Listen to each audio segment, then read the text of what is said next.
If you had a chance to ask God any question and get the answer immediately, what would you ask him? Can I be honest? Yeah. I don't think I would ask God a question. I would just give him thanks. That's okay. I used to ask why, but guess what why stands for? Who hurt you? Guess what it stands for again? What? Who helped you? Guess what it stands for again? What? What healed you? Ooh. So then when you ask them questions, you find your purpose. So I feel like there's no reason to ask God why. God does things to build you, not kill you. You know, I think that's great. Like, I love Sunday school stuff. Like, it's one of those great Sunday school answers. I think it's legitimate. I think it's well thought and beautiful. I think it's a great tool for evangelism. Like the wise, right? We got a dude named Doug Starr that'll put stuff together with, what are they called? Anagrams all day. And the truth is, like, who knows what you would ask God? Like, I say that not poking fun at him, but I think a lot of times we're groomed to give these Sunday school answers. I think his was more of evangelist's answers. I think he may have a call in his life, and that's why it came off like it did, because there's more of a testimony in that. But like, for the average guy to be asked that question and to have an answer would be, we got asked this question yesterday, and one of the things I said was platypus. Like, what's up with this? Let me know. I think that we have a tendency. First, let me say this.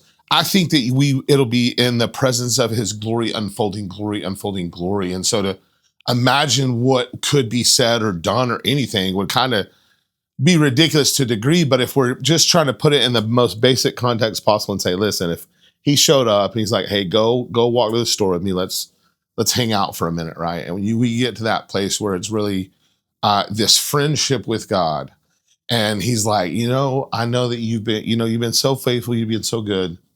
I'm going to tell you what, ask me whatever you want. Like, in the midst of having access to all questions and answers that could ever be fathomed by all creation through all time, I don't think that you would have a response. It would be something stupid. I would have to bring something stupid up because I'd feel so uncomfortable. I mean, I say that like people are like, oh, you'd feel uncomfortable in front of God? Yeah, I'm thinking a little bit. It's God, friend or not. He's like, what do you want to know? I'm like, I don't even know where to start. And I probably cracked the platypus joke, because it's so weird. But there's real questions. There's, was there a breaking of his heart when he realized what he had to do for humanity? That's a question I have, because he's God. You know what I'm saying? Like, we put it in our terms, his only begotten son.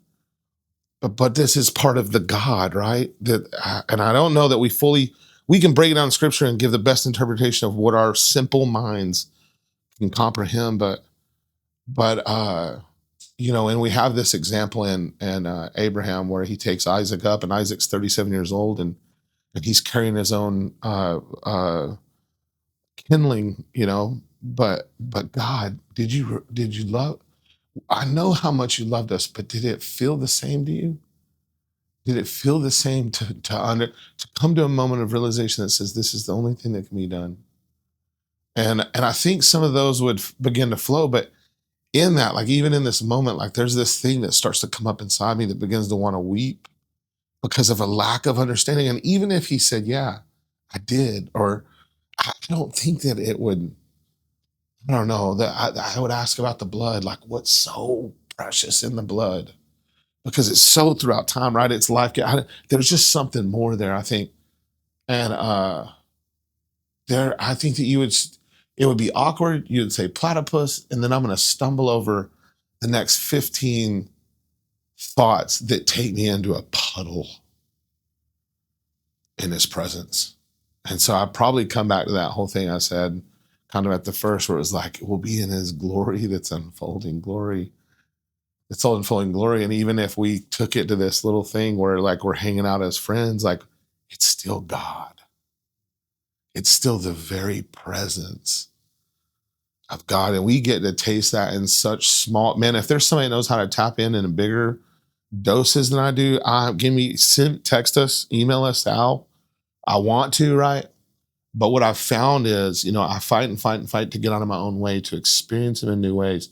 And even in that tiny amount, it's so overwhelming sometimes that you can only stay for so long. And so, man, what a big question to be able to ask a question.